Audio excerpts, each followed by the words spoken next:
हा आहे कन्याकुमारीबद्दलचा संक्षिप्त वृत्तांत. तुम्ही भारताच्या नकाशावरचं सगळ्यात शेवटचं टोक पाहिलंय? ते आहे कन्याकुमारी. पण हे फक्त एक टोक नाहीये.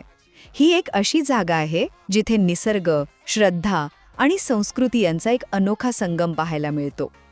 पहिलं वैशिष्ट्य म्हणजे इथला त्रिवेणी संगम. म्हणजे बघा, एकाच ठिकाणी अरबी समुद्र, बंगालचा उपसागर आणि हिंद महासागर एकत्र येतात.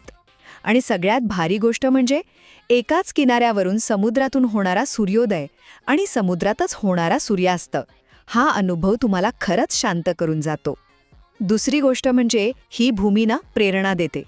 समुद्राच्या मधोमध दिसतं विवेकानंद रॉक मेमोरियल. हे फक्त स्मारक नाहीये, तर एक प्रतीक आहे की शांततेत किती ताकद असू शकते. आणि त्याच्याच बाजूला तिरुवल्लुवरांचा तो भव्य पुतळा आणि किनाऱ्यावरचं देवीचं मंदिर, हे